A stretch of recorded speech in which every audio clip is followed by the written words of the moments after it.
मंदोदरी की पुत्री थी सीता। जानिए कैसे इस वीडियो के माध्यम से। चैनल में नए हैं तो चैनल को सब्सक्राइब करके नोटिफिकेशन बेल को ऑल में सेट करें। रामायण का प्रमुख अध्याय तभी शुरू होता है जब रावण ने सीता का हरण किया और इसके बाद राम रावण का युद्ध हुआ। अधिकतर ग्रंथों में यही वर्णन मिलता है कि रावण सीता से विवाह करना चाहता था और जब वह अपनी बहन शूर्पणखा के अपमान का बदला लेने के लिए सीता का अपहरण करके ले गया तब उसने सीता के सामने विवाह का प्रस्ताव रखा।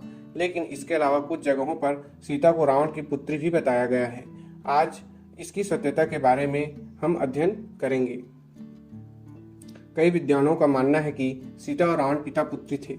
हालांकि रामायण में इसके सबसे प्रामाणिक ग्रंथ वाल्मीकि रामायण में इसका कोई उल्लेख नहीं मिलता है। आपको ये जानकर आश्चर्य होगा कि राम के जीवन पर अभी तक करीब 125 अलग अलग रामायण लिखी जा चुकी है। कई ग्रंथ को विद्वान प्रामाणिक मानते हैं तो कई मात्र काल्पनिक हैं। आपको बता दें कि अद्भुत रामायण 14वीं शताब्दी में लिखी मानी जाती है।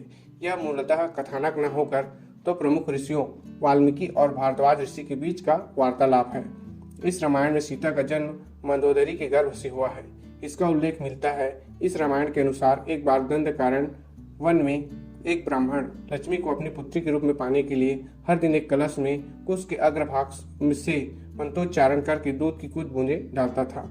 एक दिन उसकी अनुपस्थिति में रावण वहां पहुंचा और ऋषियों का रक्त उसी कलश में एकत्र कर लंका ले आया। कलश को उसने मंदोदरी के संरक्षण में दे दिया। यह कहा कि यह क्षीण विष है, सावधानी से रखो। इसके बाद रावण विहार करने के लिए पर्वत पर चला गया। रावण की उपेक्षा से दुखी होकर मंदोदरी ने आत्महत्या करने के लिए जहर समझकर उस घड़े का रक्त पी लिया। इससे अनजाने में ही मंदोदरी गर्भवती हो गई। उसने सोचा मेरे पति मेरे पास नहीं, ऐसे में जब उन्हें इस बात का पता चलेगा तो वह क्या सोचेंगे। इस बीच मेरा किसी और पुरुष के साथ संसर्ग हो गया। ऐसा विचार करते हुए मंदोदरी तीर्थ यात्रा के बहाने कुरुक्षेत्र आ गई। वहां उसने गर्भ को निकालकर भूमि में दफन दिया और इसके बाद उसने सरस्वती नदी में स्नान किया और लंका वापस लौट गई। धरती में गड़ा हुआ यही भ्रूण परिपक्व होकर सीता के रूप में प्रकट हुआ, जो हल चलाते समय मिथिला के राजा जनक को प्राप्त हुआ। अद्भुत रामायण में वर्णित इस कथा के आधार पर ऐसा माना जाता है कि सीता मंदोदरी की पुत्री थी, लेकिन रावण को इसके बारे में कोई जानकारी नहीं थी। Thanks for watching. Subscribe for more video.